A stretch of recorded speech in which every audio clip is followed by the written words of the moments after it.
Attention, masters, mistresses, ladies, gentlemen, lions, et al. We, the Merry Troupe of Performers, have the most fantastical play to present for you today. 'Tis Master Shakespeare's comedy of confusion, deceit, magic, tragedy, and the triumph of true love, A Midsummer Night's Dream. That's the one with the fairies in the play, right? 'Tis true indeed. Why are you talking like that? 'Tis true indeed. 'Tis my intention to better acquaint the audience with the Queen's English, the language of the greatest playwright to have ever graced the boards, William Shakespeare. Perchance you have heard of him. I know who he is. Was. Mainly the reason why we're here. Correct. Moving on. As we set our play, the mighty Theseus is betrothed to the beautiful Hippolyta. And? We learn the beautiful maiden Hermia is in love with Lysander. However, her father Aegeus prefers the noble lord Demetrius for his daughter. Aegeus demands the ancient law of Athens be enacted for Hermia to marry Demetrius. Unwilling, Hermia and Lysander plan to flee to the forest and are pursued by Demetrius and the lovely Helena, who is in love with Demetrius. It's there we find the magical fairy king, Oberon, and fairy queen Titania are quarreling over a young mortal child. The lovers are caught betwixt the crosshairs of the fairy battle.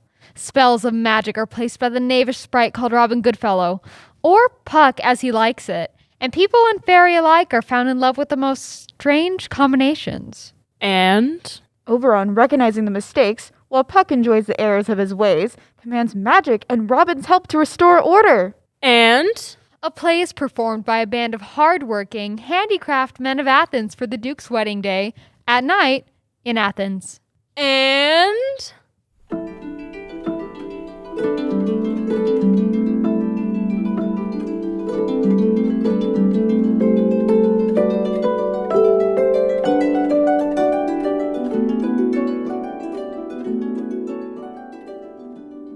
Now, fair Hippolyta, our nuptial hour draws on apace. 4 happy days bring in another moon. 4 days will quickly steep themselves in night. 4 nights will quickly dream away the time, and then the moon, like to a silver bow, new bent in heaven, shall behold the night of our solemnities. Full of vexation come I, with complaint against my child, my daughter Hermia. Stand forth, Demetrius, my noble lord, this man hath my consent to marry her. Stand forth, Lysander, and my gracious Duke, this man hath bewitched the bosom of my child. With cunning hast thou filched my daughter's heart, turned her obedience, which is due to me, to stubborn harshness. And, my gracious Duke, be it so she will not hear before your grace, consent to marry with Demetrius. I beg the ancient privilege of Athens, as she is mine, I may dispose of her, which shall be either to this gentleman or to her death, according to our law immediately provided in that case. What say you, Hermia? Demetrius is a worthy gentleman. So is Lysander. Rather your eyes must with his judgment look. But I beseech your grace that I may know the worst that may befall me in this case if I refuse to wed Demetrius. Either to die the death, or to abjure forever the society of men. No, if you yield not to your father's choice, you can endure the livery of a nun. So will I grow, so live, so die, my lord, ere I will my virgin patent up unto his lordship, whose unwished yoke my soul consents not to give sovereignty. Take time to pause, and by the next new moon, the sealing day betwixt my love and me for everlasting bond of fellowship, upon that day, either prepare to die for disobedience to your father's will, or else to wed Demetrius as he would. Relent, sweet Hermia, and Lysander, yield thy crazed title to my certain right. You have her father's love, Demetrius. Let me have Hermia's. Scornful Lysander! True, he hath my love, and she is mine, and all my right of her I do estate unto Demetrius. I am beloved by beauteous Hermia. Why should not I then prosecute my rights? Demetrius, I'll avouch it to his head, made love to Neater's daughter, Helena, and won her soul, and she, sweet lady, devoutly dotes in idolatry upon this spotted and inconstant man. For you, fair Hermia, look you arm yourself to fit your fancies to your father's will, or else the law of Athens yields you up to death or to a vow of single life. Come, my Hippolyta, what cheer, my love? Demetrius and Aegeus, go along. I must employ you in some business. Ay me. The course of true love never did run smooth. If, then, true lovers had ever been crossed, it stands as an edict in destiny. Hear me, Hermia. I have a widow aunt. From Athens is her house remote 7 leagues, and she respects me as her only son. There, gentle Hermia, may I marry thee. Steal forth thy father's house tomorrow night, and in the wood, a league without the town. There will I stay for thee. My good Lysander, tomorrow truly I will meet with thee. Keep promise, love. Look, here comes Helena. Godspeed, fair Helena. Call you me fair? That fair again, unsay? Demetrius loves your fair. Oh, happy fair! Oh, teach me how you look, and with what art you sway the motion of Demetrius' heart. His folly, Helena, is no fault of mine. None but your beauty. Would that fault were mine. Take comfort. He no more shall see my face. Lysander and myself will fly this place. Helena, to you our minds we will unfold. Tomorrow night, through Athens' gates we have devised to steal. And thence from Athens turn away our eyes. Farewell, sweet playfellow, pray thou for us, and good luck grant thee thy Demetrius. Helena, adieu. As you on him, Demetrius dote on you. How happy some or other some can be.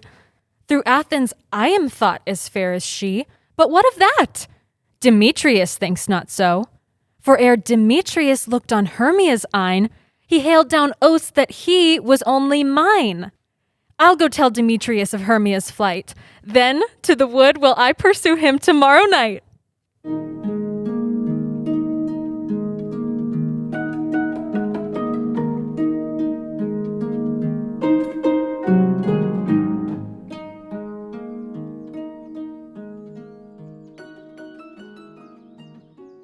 Is all our company here? You were best to call them generally, man by man, according to the script. Here is a scroll of every man's name, which is thought fit through all Athens to play in our interlude before the Duke and the Duchess on his wedding day at night. First, good Peter Quince, say what the play treats on, then read the names of the actors, and so grow to a point. Our play is the most lamentable comedy and most cruel death of Pyramus and Thisbe. A very good piece of work, I assure you, and a merry. Now, good Peter Quince, call forth your actors by the scroll. Masters, spread yourselves. Answer as I call you. Nick Bottom the Weaver. Ready? Name what part I am for and proceed. You, Nick Bottom, are set down for Pyramus. What is Pyramus? A lover or a tyrant? A lover that kills himself, most gallant for love. That will ask some tears in the true performing of it. If I do it, let the audience look to their eyes. I will move storms. Francis Flute the bellows mender, take Thisbe on you. What is Thisbe? A wandering knight? It is the lady that Pyramus must love. Nay, faith, let me not play a woman. I have a beard coming. That's all one. You shall play in a mask, and you may speak as small as you will. Robin Starveling the tailor. Here, Peter Quince. Robin Starveling, you must play Thisbe's mother. Tom Snout the tinker. Here, Peter Quince. You, Pyramus's father. Myself, Thisbe's father. Snug the joiner, you the lion's part. And I hope here is a play fitted. Have you the lion's part written? Pray you, if it be, give it me, for I am slow of study. You may do it extempore, for it is nothing but roaring. Let me play the lion too. Oh, you can play no part but Pyramus. For Pyramus is a sweet-faced man, a proper man, as one shall see in a summer's day, a most lovely, gentleman-like man. Therefore, you must needs play Pyramus. Well, I will undertake it. Masters, here are your parts, and I entreat you, meet me in the palace wood a mile without the town by moonlight. There will we rehearse. In the meantime, I'll draw a bill of property such as our play wants. I pray you, fail me not.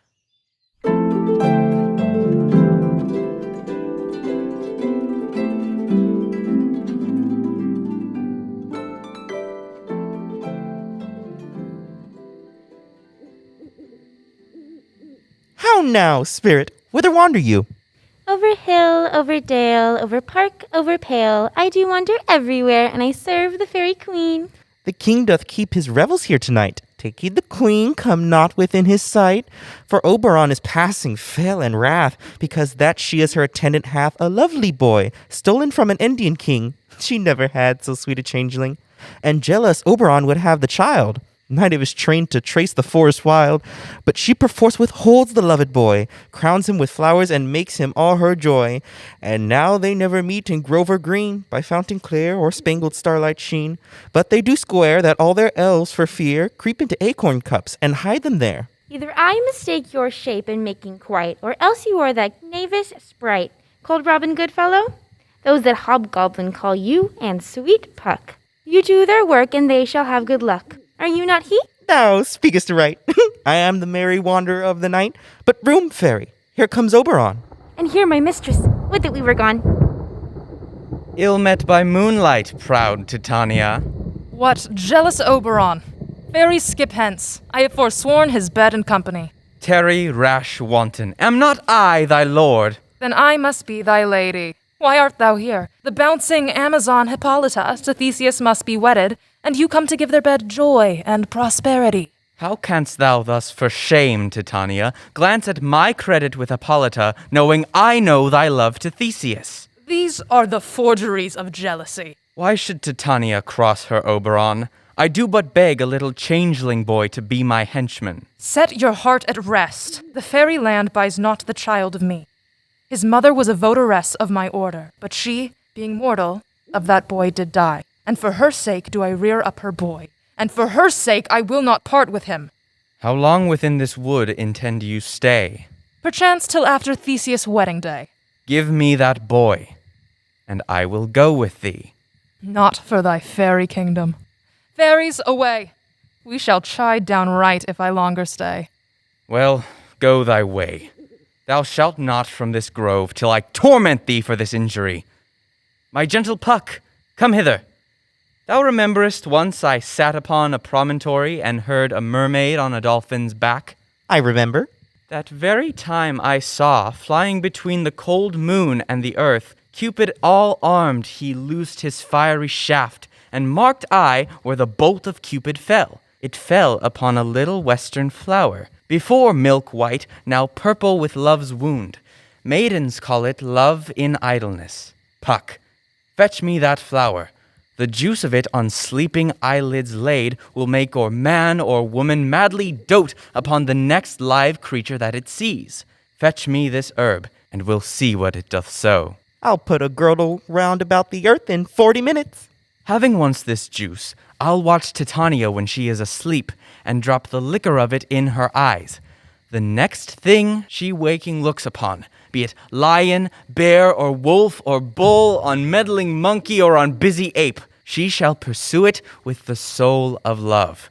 And ere I take this charm from off her sight, as I can take it with another herb, I'll make her render up her page to me. But who comes here? I am invisible. And I will overhear their conference. I love thee not, therefore pursue me not. Where is Lysander and fair Hermia? Thou toldst me they were stolen unto this wood, and here am I. Get thee gone, and follow me no more. You draw me, you hard-hearted adamant, and I shall have no power to follow you. Do I entice you? Do I speak you fair? Or rather, do I not, in plainest truth, tell you I do not, nor I cannot love you? And even for that do I love you the more. I am your spaniel, and Demetrius, the more you beat me, I will fawn on you. Use me but as your spaniel. Spurn me, strike me, neglect me, lose me. Only give me leave, unworthy as I am, to follow you. What worser place can I beg in your love, and yet a place of high respect with me, than to be used as you use your dog? Tempt not too much the hatred of my spirit, for I am sick when I do look on thee. And I am sick when I look not on you. Oh, run from thee, and hide me in the brakes, and leave thee to the mercy of wild beasts. Fare thee well, nymph. Ere he do leave this grove, thou shalt fly him, and he shall seek thy love. Hast thou the flower there? Welcome, wanderer. Aye, there it is. I pray thee, give it me. I know a bank where the wild thyme blows, where ox lips and the nodding violet grows. There sleeps Titania some time of the night. With the juice of this I'll streak her eyes and make her full of hateful fantasies. Take thou some of it, and seek through this grove. A sweet Athenian lady is in love with a disdainful youth. Anoint his eyes, but do it when the next thing he espies may be the lady. Thou shalt know the man by the Athenian garments he hath on. Effect it with some care, that he may prove more fond on her than she upon her love. Fear not, my lord, your servant shall do so.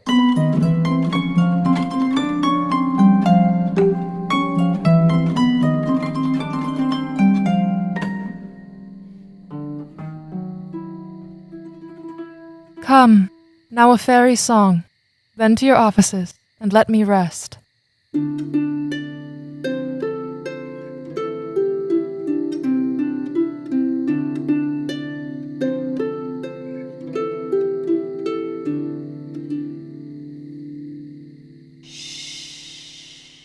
Hence, away!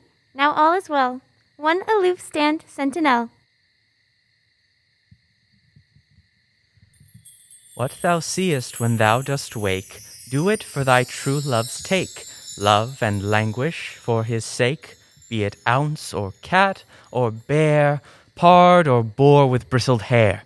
In thy eye that shall appear when thou wakest, it is thy dear. Wake when some vile thing is near. I forgot our way. Will rest us, Hermia, if you think it good. Find you out of bed, for I upon this bank will rest my head. One turf shall serve as pillow for us both. Nay, good Lysander, for my sake, my dear, lie further off yet. Do not lie so near. Oh, take the sense, sweet, of my innocence. Love takes the meaning in love's conference.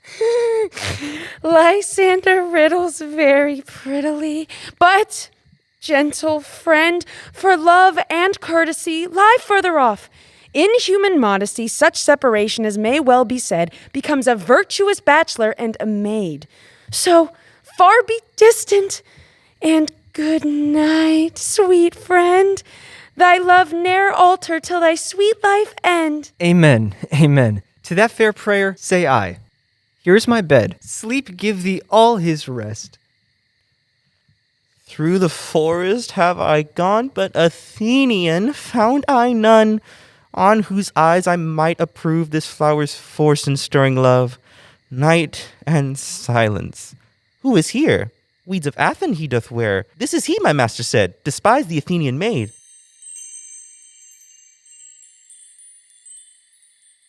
And hear the maiden sleeping sound on the dank and dirty ground.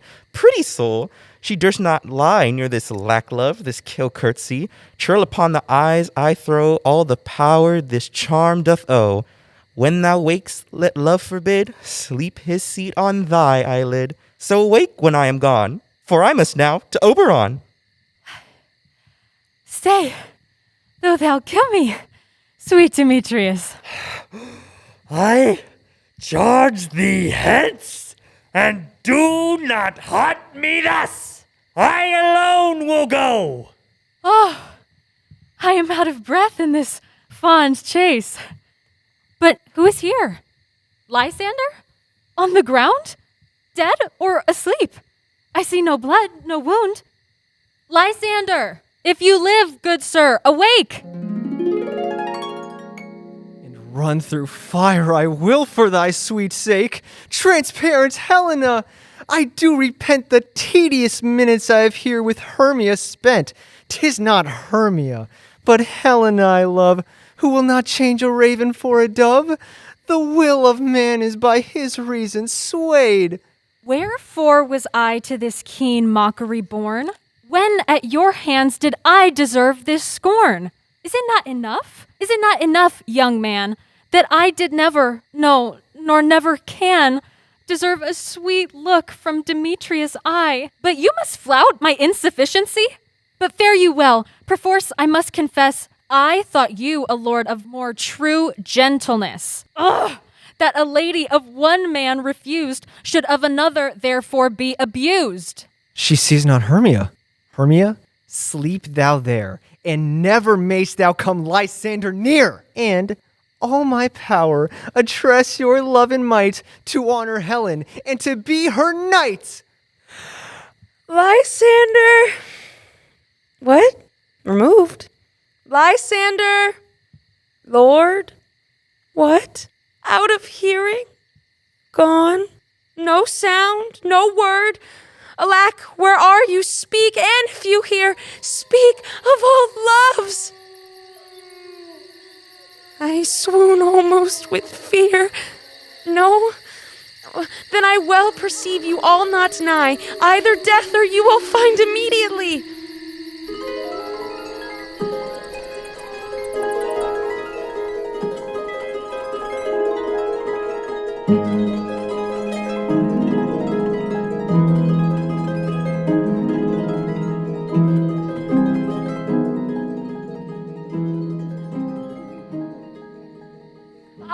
And here's a marvelous, convenient place for our rehearsal. Peter Quince. Oh, what sayest thou, bully bottom? First, Pyramus must draw a sword to kill himself, which the ladies cannot abide.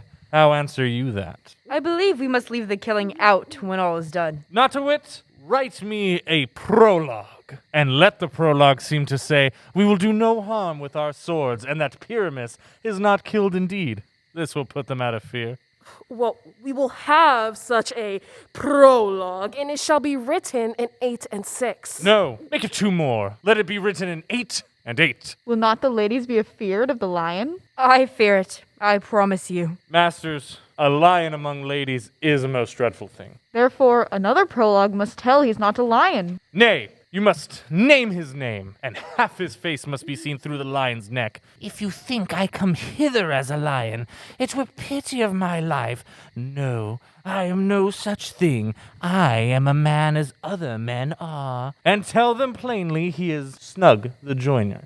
Well, it shall be so. But there is 2 hard things. That is, to bring the moonlight into a chamber, for, you know, Pyramus and Thisbe meet by moonlight. Doth the moon shine that night we play our play? A calendar! A calendar! Look in the almanac. Find out moonshine. Find out moonshine. Oh, yes, it doth shine that night. Why then, may you leave a casement of the great chamber window where we play open, and the moon may shine in at the casement. Aye, or else one must come in with a bush of thorns and a lantern, and say he comes to disfigure or to present the person of moonshine.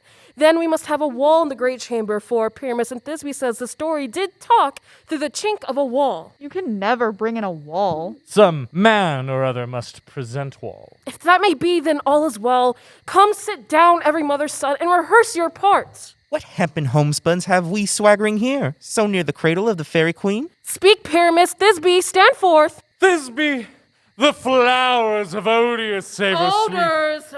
Odors. Odors? Savor sweet.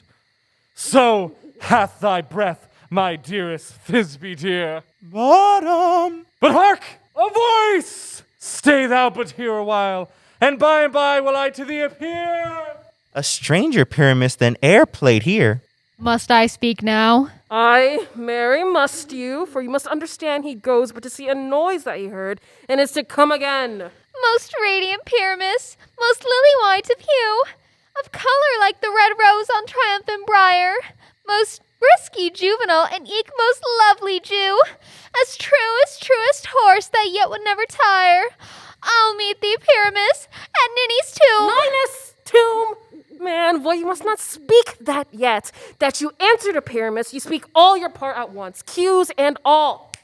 Pyramus, enter. Your cue is past. It is never tire. As truest horse that yet would never tire.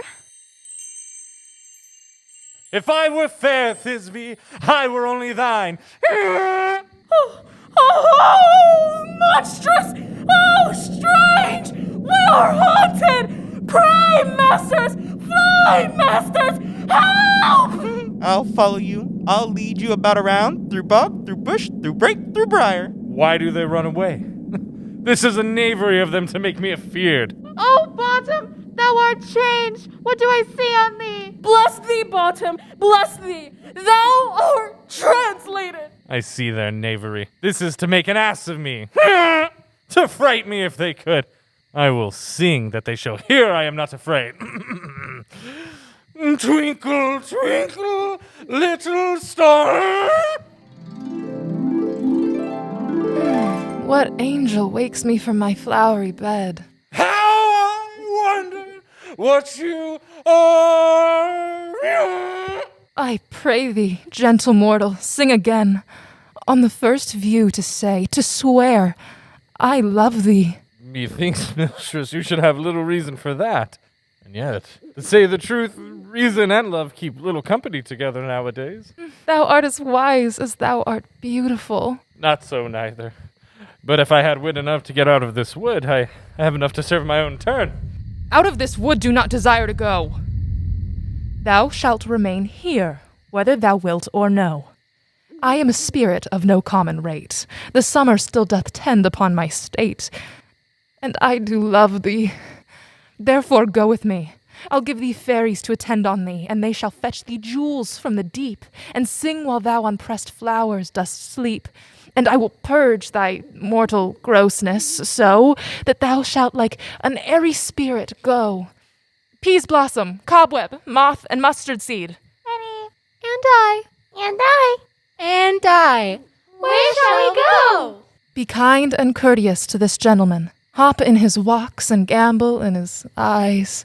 Feed him with apricocks and dewberries, with purple grapes, green figs, and mulberries. The honey bags steal from the humble bees, and for night tapers crop their waxen thighs, and light them at the fiery glowworm's eyes, to have my love to bed and to arise, and pluck the wings from painted butterflies, to fan the moonbeams from his sleeping eyes. Nod to him, elves, and do him courtesies. Hail, mortal. Hail, hail, hail. I cry your worship's mercy heartily. I beseech your worship's name. Cobweb. I shall desire you of more acquaintance, good Master Cobweb. If I cut my finger, I shall make bold with you. Your name, honest gentleman? Peas blossom. I pray you, commend me to Mistress Squash, your mother, and to Master Peascod, your father. Good Master Peas Blossom, I shall desire you of more acquaintance too. Your name, I beseech you, sir? Mustard seed. Good Master Mustard Seed, I know your patience well. That same cowardly giant-like oxbeath hath devoured many a gentleman of your house. I promise you, your kindred had made my eye water ere now. I desire your more acquaintance, good Master Mustard Seed. Come, wait upon him. Lead him to my bower. The moon, methinks, looks with a watery eye, and when she weeps, weeps every little flower, lamenting some enforced chastity. Tie up my love's tongue. Bring him silently.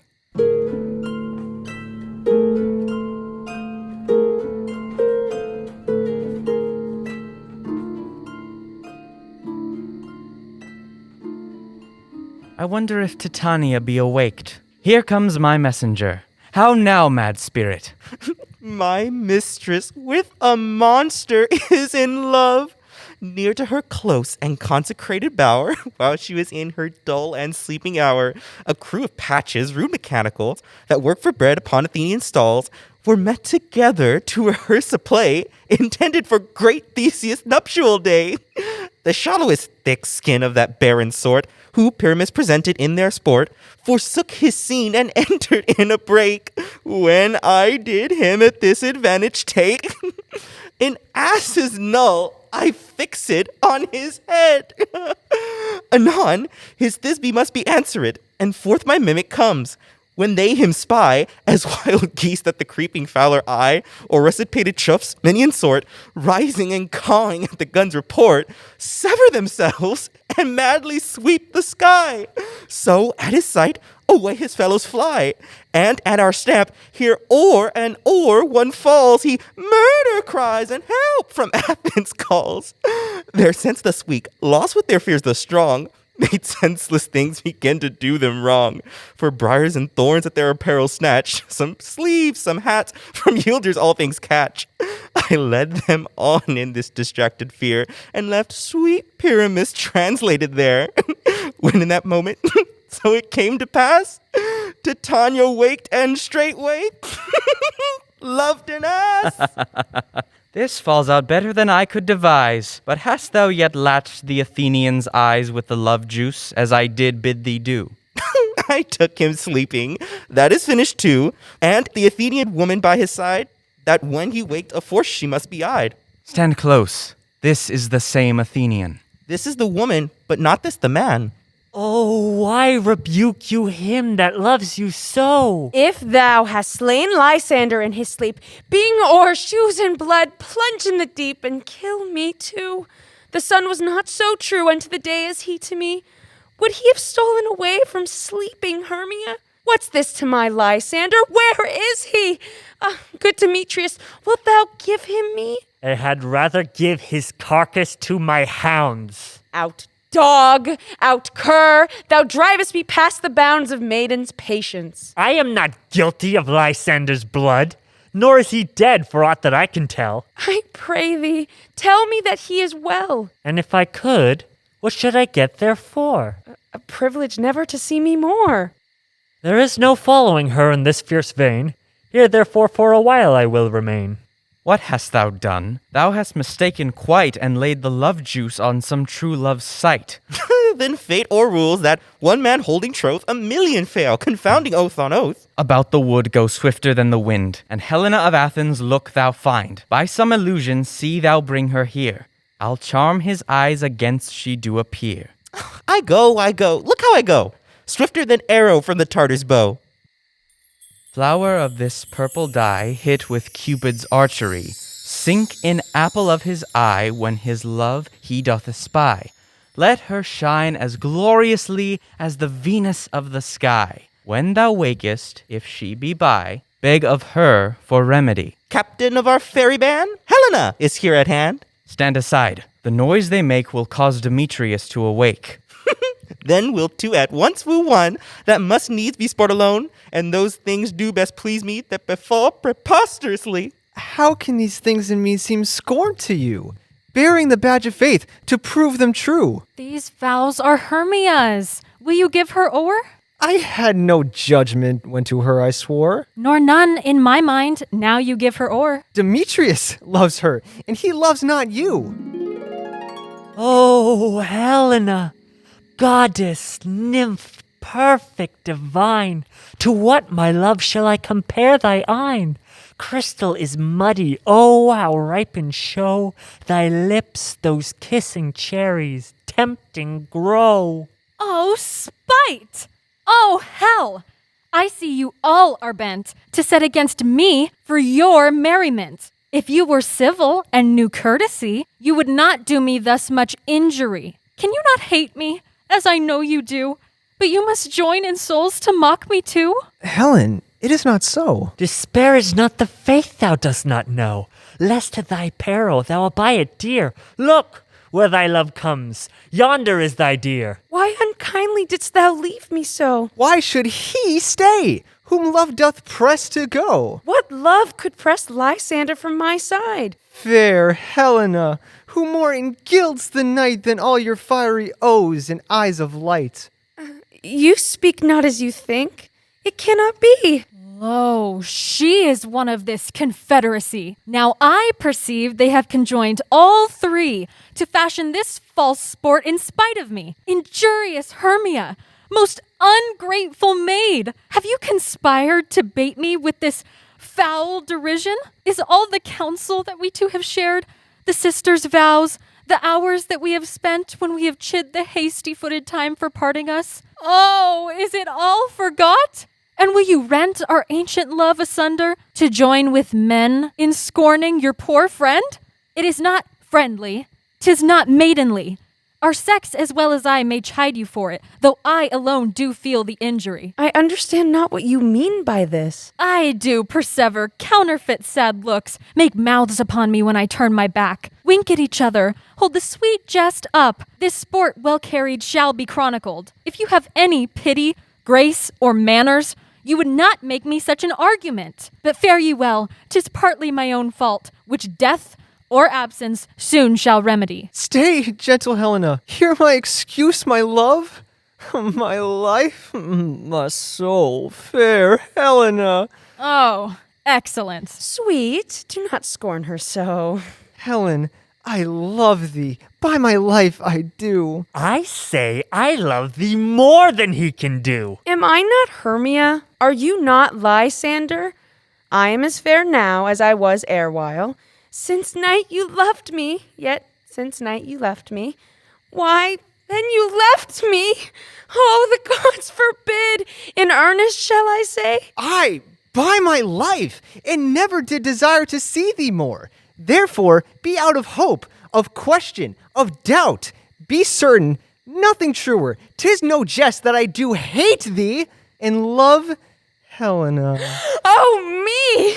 You juggler, you canker blossom, you thief of love! What, have you come by night and stolen my love's heart from him? Have you no modesty? No maiden shame? No touch of bashfulness? Fie, you counterfeit! You puppet, you! Puppet? Why so? Aye, that way goes the game. Now I perceive that she hath made compare between our statures. She hath urged her height, and with her personage, her tall personage, her height forsooth she had prevailed with him. And are you so grown, so high in his esteem, because I am so dwarfish and so low? How low am I, thou painted maypole? Speak! How low am I? Am I not yet so low, but that my nails can reach unto thine eyes? I pray you, gentlemen, though you mock me, let her not hurt me. Let her not strike me. You perhaps may think, because she is something lower than myself, that I can match her. Lower? Good Hermia, do not be so bitter with me. And now, so you will let me quiet go, to Athens will I bear my folly back and follow you no further. Let me go. You see how simple and how fond I am. Why get you gone? Who is it that hinders you? A foolish heart that I leave here behind. What? With Lysander? With Demetrius. Be not afraid. She shall not harm thee, Helena. No, sir, she shall not, though you take her part. Oh, when she's angry, she is keen and shrewd. And though she be but little, she is fierce. Little. Again, nothing but low and little. Why will you suffer her to flout me thus? Get you gone, you dwarf! Now she holds me not. Now follow. If thou darest, to try whose right, of thine or mine, is most in Helena. Follow? Nay, I'll go with thee, cheek by cheek. You, mistress? All this coil is long of you. Nay, go not back. I will not trust you. Your hands than mine are quicker for a fray. My legs are longer, though, to run away. I am amazed, and know not what to say. This is thy negligence. Still thou mistakest, or else commits thy knaveries willfully. Believe me, King of Shadows, I mistook. Did you not tell me I should know the man by the Athenian garments he had on? And so far blameless proves my enterprise, that I have anointed in Athenians' eyes. And so far am I glad it so did sort, as this there jangling I esteem a sport. Thou seest these lovers seek a place to fight. Hie, therefore, Robin, overcast the night, and lead these testy rivals so astray, then stir Demetrius up with bitter wrong, and sometime rail thou like Demetrius, and from each other look thou lead them thus, till o'er their brows death counterfeiting sleep, with leaden legs and batty wings doth creep. Then crush this herb into Lysander's eye, whose liquor hath this virtuous property, to take from thence all error with his might, and make his eyeballs roll with wonted sight. When they next wake, all this derision shall seem a dream and fruitless vision, and back to Athens shall the lovers wend. When I in this affair do thee employ, I'll to my queen and beg her Indian boy, and then I will her charmed eye release from monster's view, and all things shall be peace. My fairy lord, this must be done with haste. Up and down, up and down. I will lead them up and down. I am feared in field and town. Goblin, lead them up and down. Here comes one. Where art thou, proud Demetrius? Speak thou now. Here, villain, drawn and ready. Where art thou? I will be with thee straight. Follow me then to plainer ground. Lysander, speak again. Thou runaway, thou coward, art thou fled? Speak, in some bush, where dost thou hide thy head? Thou coward, art thou bragging to the stars, telling the bushes that thou look'st for wars and wilt not come? Come, come, thou child, I'll whip thee with a rod. Yea, art thou there? Follow my voice, we'll try no manhood here. He goes before me and still dares me on. When I come where he calls, then he is gone. Oh, come, thou gentle day.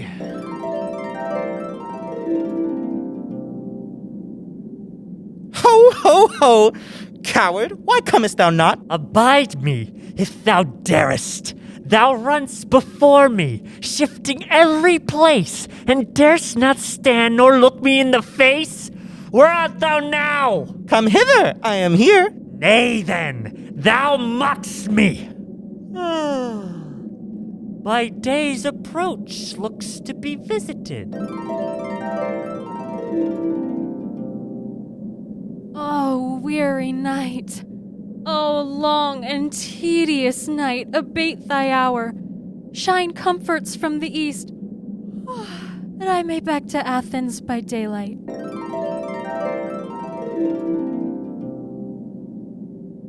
Yet but 3, come one more. 2 of both kinds make up 4.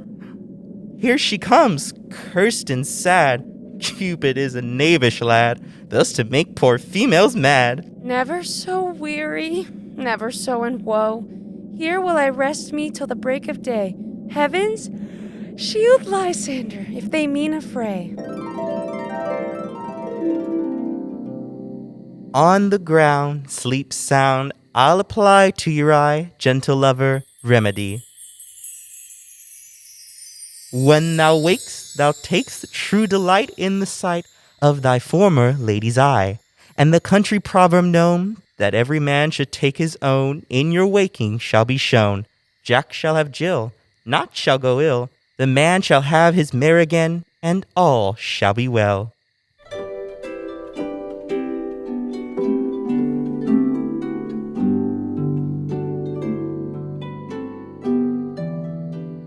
Come, sit thee down upon this flowery bed, while I thy amiable cheeks do coy. Where's Peas Blossom? Ready. Scratch my head, Peas Blossom. Where's Monsieur Cobweb? Ready. Monsieur Cobweb, good monsieur, get you your weapons in your hand and kill me a red-hipped humblebee on the top of a thistle. And good monsieur, bring me the honey bag. Do not fret yourself too much in the action, monsieur. And good monsieur, have a care the honey bag break not. I would be loath to have you overflown with a honey bag, signor. Where's Monsieur Mustard Seed? Ready. Give me your nief, Monsieur Mustard Seed. Pray you, leave your courtesy, good monsieur. What's your will? Nothing, good monsieur, but to help Cavalry Cobweb to scratch. I must to the barbers, monsieur, for methinks I am marvelous hairy about the face, and I am such a tender ass. If my hair do but tickle me, I must scratch. What, wilt thou hear some music, my sweet love? I have a reasonable good ear in music. Let's have the tongs and the bones. I have a venturous fairy that shall seek the squirrel's hoard and fetch thee new nuts. I'd rather have a handful or 2 of dried peas. I have an exposition of sleep come upon me. Sleep thou, and I will wind thee in my arms. Fairies, be gone, and be always away. So doth the woodbine, the sweet honeysuckle, gently entwist. The female ivy so enrings the barky fingers of the elm.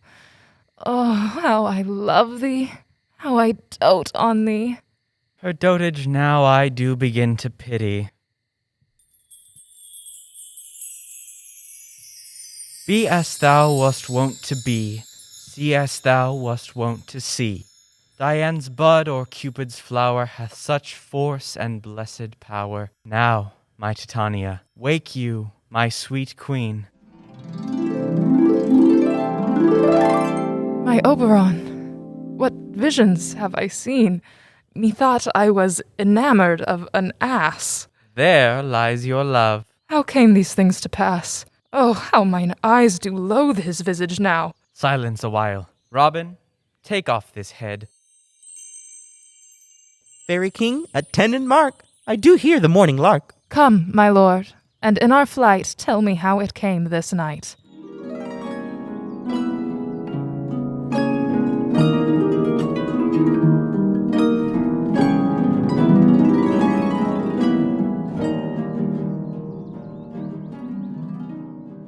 My lord, this is my daughter here asleep, and this Lysander, this Demetrius's, this Helena.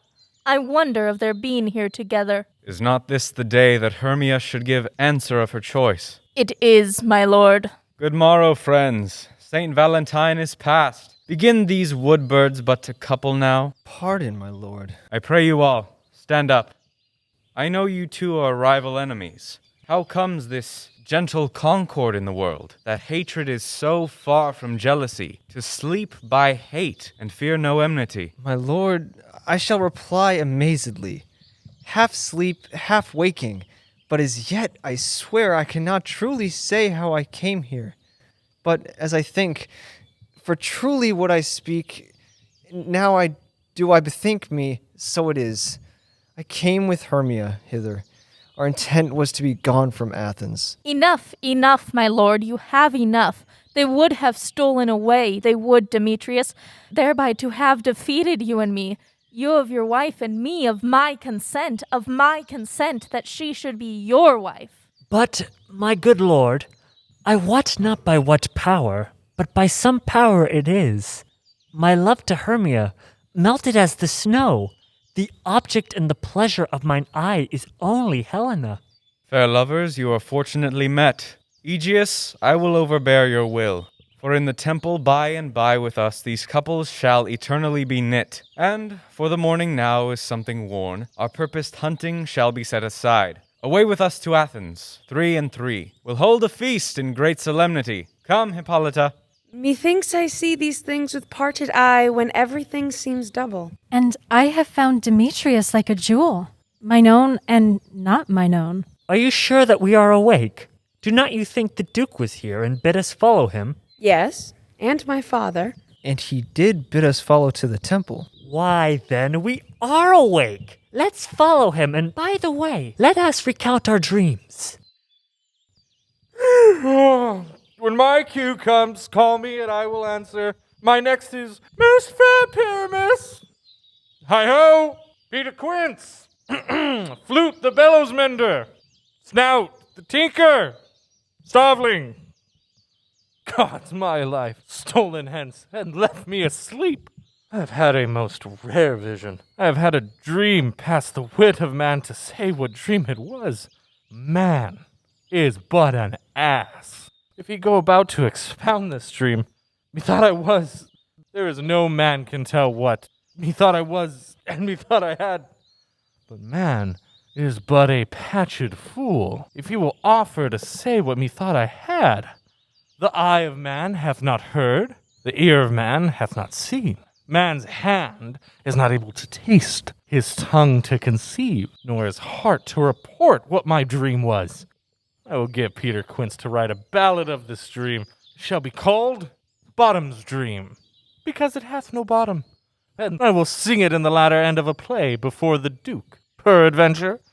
To make it more gracious, I shall sing it at her death.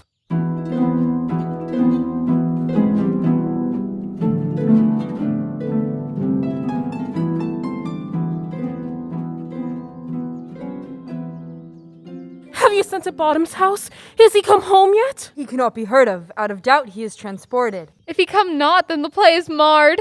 It goes not forward, doth it?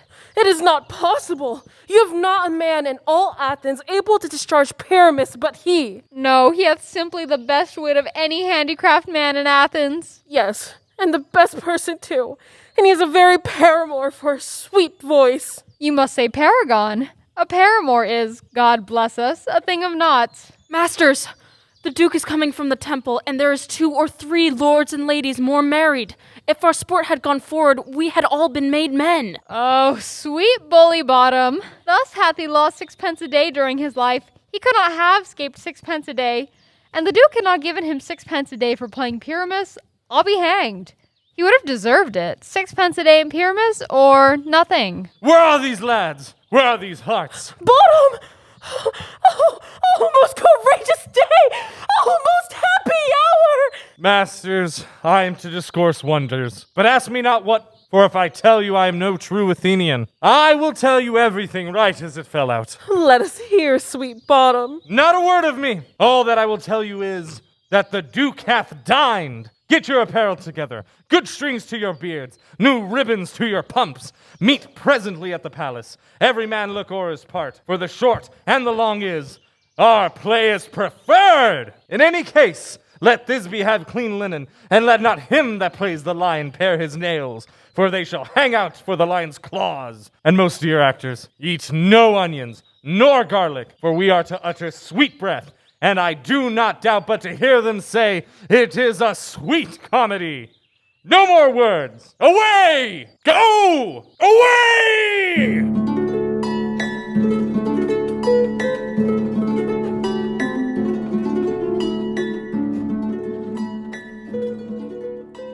'Tis strange, my Theseus, that these lovers speak of. More strange than true. I never may believe these antique fables, nor these fairy toys. Lovers and madmen have such seething brains, such shaping fantasies that apprehend more than cool reason ever comprehends. The lunatic, the lover, and the poet are of imagination all compact. Such tricks hath such strong imagination, that if it would but apprehend some joy, it comprehends some bringer of that joy. Or in the night, imagining some fear, how easy a bush suppose it a bear. And all their minds transfigured so together, but howsoever strange and admirable. Here come the lovers, full of joy and mirth.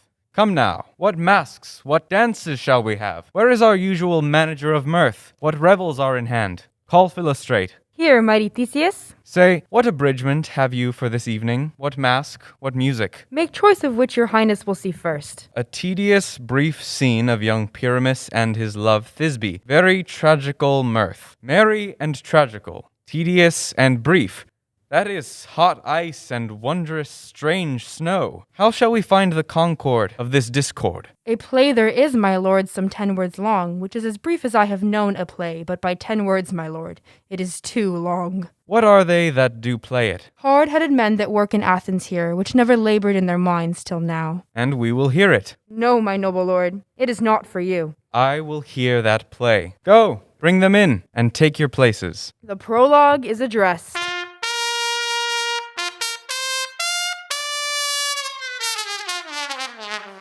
If we offend, it is with our good will that you should think we come not to offend, but with goodwill, to show our simple skill that is the true beginning of our end. Consider then we come but in despite.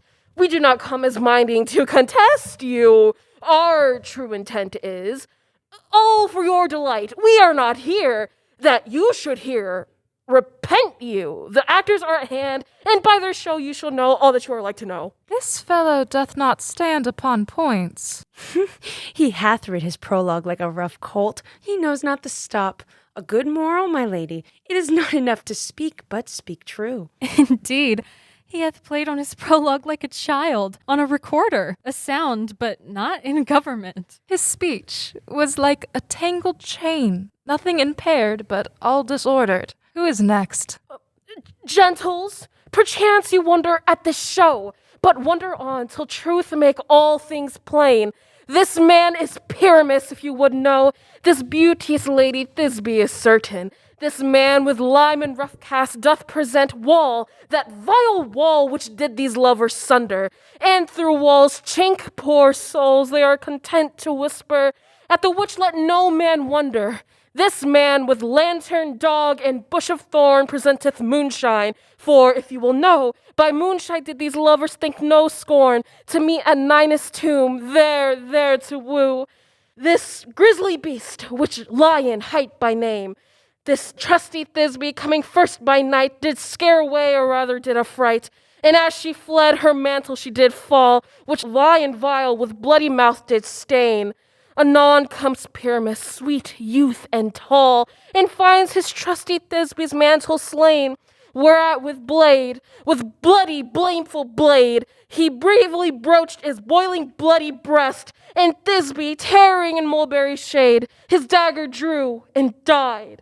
For all the rest, let lion, moonshine, wall, and lovers twain at large discourse while here they do remain. I wonder if the lion be to speak. No wonder, my lord, one lion may when many asses do. In this same interlude it doth befall that I, one snout by name, present a wall, and such a wall as I would have you think, that had it in a crannied hole or chink, through which the lovers, Pyramus and Thisbe, did whisper often very secretly, this loam, this rough cast, and the stone doth show that I am that same wall, the truth is so, and this cranny is, right and sinister, through which the fearful lovers are to whisper. Would you desire Lime and Hair to speak better? It is the wittiest partition that ever I heard discourse, my lord. Pyramus draws near the wall. Silence. Oh, grim-looked night! Oh, night with hue so black! Oh, night which ever art when day is not! Oh, night! Oh, night! Alack! Alack! Alack! I fear my Thisbe's promise is forgot! And thou, O wall, O sweet, O lovely wall, that standst between her father's ground and mine! Thou wall, O sweet and lovely wall, show me thy chink to blink through with mine eyne! Thanks, courteous wall. Jove shield thee well for this. But what see I? No Thisbe do I see. O wicked wall, through whom I see no bliss! Cursed be thy stones for thus deceiving me! The wall, methinks, being sensible, should curse again. No, in truth, sir, he should not. Deceiving me is Thisbe's cue. She is to enter now, and I am to spy her through the wall. You shall see it will fall pat as I told you. Yonder, here she comes. O wall, full often hast thou heard my moans, for parting my fair Pyramus and me. My cherry lips have often kissed thy stones with lime and hair knit up in thee. I see a voice! Now will I to the chink to spy, and I can hear my Thisbe's face! Thisbe! My love thou art, my love, I think. Think what thou wilt! I am thy lover's grace, and like Lymander am I trusty still. And I like Helen, till the fates me kill. Oh, kiss me through the hole of this vile wall. I kiss the wall's hole, not your lips at all. Wilt thou at Ninny's tomb meet me straightway? Tide life, tide death, I come without delay. Thus have I, wall, my part discharged so, and, being done, thus wall away doth go. Now is the mural down between these two neighbors. This is the silliest stuff that ever I heard. The best in this kind are but shadows, and the worst are no worse, if imagination amend them. It must be your imagination, then, and not theirs. If we imagine no worse of them than they of themselves, they may pass for excellent men. Here come two noble beasts in, a man and a lion. Roar! You ladies, you who gentle hearts do fear, the smallest monstrous mouse that creeps on the floor may now perchance both quake and tremble here, when lion rough and wildest rage doth roar. Then know that I, one snug the joiner, am a lion fell, nor else no lion's dam. For I should as lion come in strife into this place, 'twere pity on my life. A very gentle beast, of a good conscience. The very best at a beast, my lord, that e'er I saw. This lion is a very fox for his valor. True, and a goose for his discretion. Not so, my lord, for his valor cannot carry his discretion, and the fox carries the goose. His discretion, I am sure, cannot carry his valor, for the goose carries not the fox. It is well. Leave it to his discretion, and let us listen to the moon. This lantern doth the horned moon present. He should have worn the horns on his head. He is no crescent, and his horns are invisible within the circumference. This lantern doth the horned moon present. Myself the man in the moon do seem to be. This is the greatest error of all the rest. The man should be put into the lantern. How is it else the man in the moon? He dares not come there for the candle, for, you see, it is already in snuff. I am aweary of this moon. What he would change. It appears by his small light of discretion that he is in the wane, but yet, in courtesy, in all reason, we must stay the time. Proceed, moon. All I have to say is to tell you that the lantern is the moon, I the man in the moon, this thorn bush my thorn bush, and this dog my dog. Why, all these should be in the lantern, for all these are in the moon. But silence! Here comes Thisbe. This is old Ninny's tomb. Where is my love? Well roared, lion. Well run, Thisbe. Well shown, moon. Truly, the moon shines with a good grace. Well moused, lion. And so the lion vanished. And then came Pyramus. Sweet moon, I thank thee for thy sunny beams. I thank thee, moon, for shining now so bright. For by thy gracious golden glittering beams, I trust to take of truest Thisbe's sight. But stay! Oh, spite! But mark, poor night, what dreadful dole is here? Eyes, do you see? How can it be? Oh, dainty duck, oh dear! Thy mantle good? What? Stained with blood! Approach, ye furies fell! O fates! Come! Come! Cut thread and thrum! Quail! Crush! Conclude! And quail! This passion and the death of a dear friend would go near to make a man look sad. Beshrew my heart, but I pity the man. Oh, wherefore, nature, didst thou lions frame? Since lion vile hath here deflowered my dear, which was the fairest dame that lived, that loved, that liked, that looked with cheer. Come, tears, confound, out sword, and wound the pap of Pyramus, aye, that left pap where the heart doth hop. Thus, die, I, thus, now I am dead, now I am fled, my soul is in the sky, tongue lose thy light, moon take thy flight, now, die, die, die, die,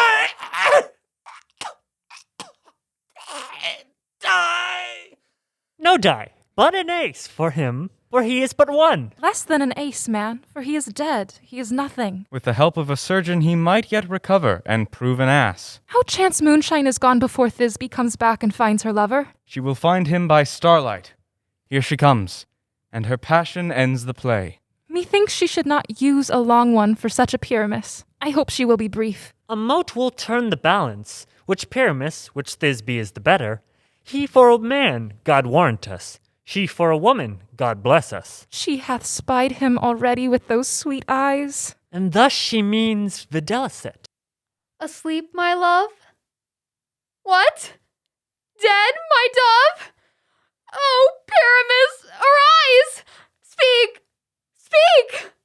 Quite dumb? Dead? Dead? A tomb must cover thy sweet eyes. These my lips, this cherry nose, these yellow cowslip cheeks are gone. Lovers make moan. His eyes were as green as leeks. Oh, sisters three, come to me, with hands as pale as milk, lay them in gore, since you have shore with shears as thread of silk. Tongue, not a word. Come, trusty sword, come blade my breast imbrue. And farewell, friends. Thus Thisbe ends. Adieu!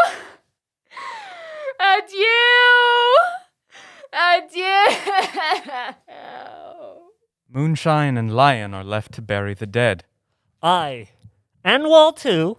Will it please you to see the epilogue? No epilogue, I pray you, for your play needs no excuse, never excuse. For when the players are all dead, there needs none to be blamed. The iron tongue of midnight hath told 12. Lovers, to bed, 'tis almost fairy time. I fear we shall outsleep the coming morn as much as we this night have overwatched the heavy gate of night. Sweet friends, to bed. Not a mouse shall disturb this hallowed house. I am sent with broom before to sweep the dust behind the door. Through the house give gathering light, by the dead and drowsy fire, every elf and fairy sprite hop as light as bird from briar. And this ditty, after me, sing and dance it trippingly. Through this house each fairy stray, to the best bride bed will we, which by us shall blessed be, and the issue there create ever shall be fortunate. So shall all the couples three ever true and loving be, and the blots of nature's hand shall not in their issues stand, never mole, hair, lip, nor scar, nor mark prodigious such as are despised in nativity shall upon their children be. With this field do consecrate, every fairy take his gate, and each several chamber bless, through this palace with sweet peace, and the owner of it blessed ever shall in safety rest. Trip away, make no stay, meet me all by the break of day. If we shadows have offended, think but this, and all is mended, that you have but slumbered here while these visions did appear, and this weak and idle theme, no more yielding but a dream. Gentles, do not reprehend. If you pardon, we will mend. And, as I am an honest puck, if we have an earned luck now to escape the serpent's tongue, we will make amends ere long. Else the puck a liar call. So, good night unto you all. Give me your hands if we be friends, and Robin shall restore amends.